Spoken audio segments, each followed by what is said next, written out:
বন্ধুরা 2021 সালের পর থেকে ভারত শ্রীলঙ্কার সাথে কোনো ওয়ানডে ম্যাচই হারেনি, কিন্তু কালকে ভারত শ্রীলঙ্কার সাথে হেরে গেল।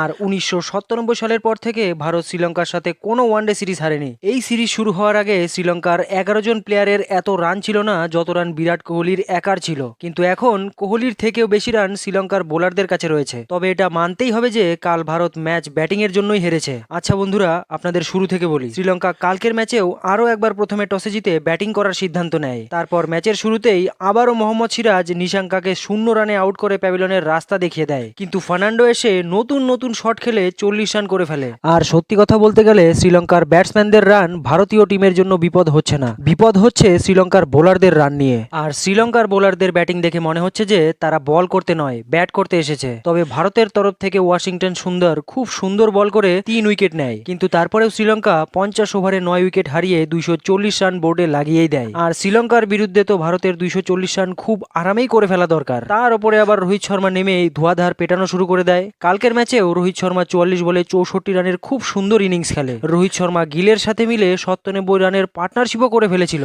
তার মানে ভারতের জেতার জন্য 40% রান এরা দুজনে মিলেই করে ফেলেছিল। কিন্তু যখনই এদের দুজনের উইকেট পড়ে তখনই ভারতের নৌকাও ডুবে যায়। শুধু তাই নয়, কলম্বোর কিং কোহলিও এখনো পর্যন্ত কিছুই করতে পারেনি। তারপর তো শিবম দুবেও আগের ম্যাচের মতো এই ম্যাচেও ফেল মারে। তবে হ্যাঁ, অক্ষর প্যাটেল একটু চেষ্টা করেছে, কিন্তু ভারতের অবস্থা এতটাই খারাপ হয়ে যায় যে শ্রীলঙ্কা ভারতের একেবারে লঙ্কা লাগিয়ে দেয়। প্রথম ম্যাচ তো ভারত ড্র করেছিল, কিন্তু এই ম্যাচ ভারত 32 রানে হেরে যায়।